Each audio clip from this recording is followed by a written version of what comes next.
संस्थापक अध्यक्ष माननीय डॉक्टर उत्तमदादा मोहिते, दलित महासंघ माननीय सनाउल्ला बावस्कर, राज्य अध्यक्ष।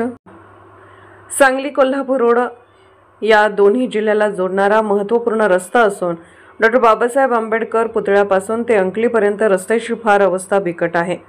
जागोजागी मोठमोठे खड्डे असून ये-जा करणाऱ्या वाहनांना अडथळा होत असून त्यामध्ये जीव घेण्यासारखे अपघात घडत आहेत। सदर रस्त्यावर काही दिवसांपूर्वी आपल्या कार्यालयाचे संबंधित अधिकारी व ठेकेदार यांनी रस्त्याची पाहणी करून मुरुम ओतून खड्डे मुजवून देण्यात आले, परंतु सदर रस्ता काही केला नाही। तर अति पावसामुळे परत सदरचा मुरुम खड्ड्यातून वाहून गेला असून रस्त्याची दुरावस्था पुन्हा झालेली आहे। तरी आम्ही या नागरिकांच्या तक्रारीनुसार या रस्त्याची डागडुजी करून डांबरीकरण करून देण्यात यावे आणि आपल्या कार्यालयावर बेमुदत धरणे आंदोलन करण्यात येईल याची दखल संबंधित अधिकारी व शासनाने घ्यावी।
या चौकामध्ये खड्डा जो पडला फार मोठा, या खड्ड्यासंदर्भात आम्ही दलित महासंघ डॉक्टर उत्तमदादा मोहिते यांच्या माध्यमातून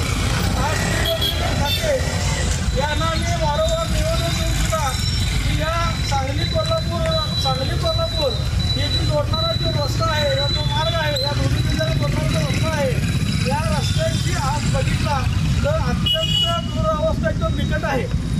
आज वारंवार या रस्त्यावर होणारा अपघात व मृत्यूचा सापळा हे झालेला आहे, लक्षात ठेवा।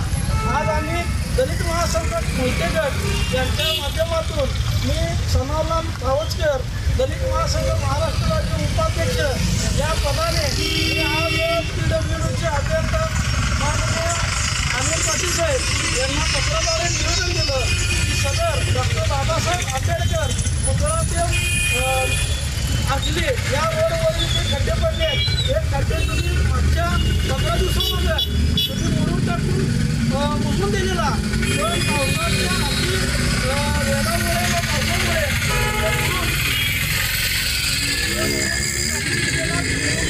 वाहून गेलेला आहे।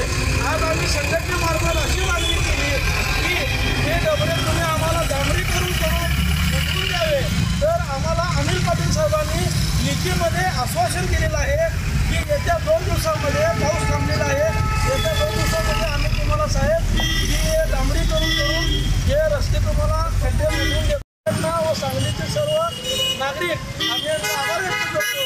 जर येणाऱ्या काळामध्ये जर अनिल पाटील आपल्या शब्दाला जर जागले नाहीत व प्रशासन जागले नाही तर आम्ही या डबऱ्यामध्ये या रस्त्यामध्ये बसून धरणे आंदोलन केल्याशिवाय आम्ही राहणार नाही, असा संघटनेकडनं आम्ही इशारा देतो।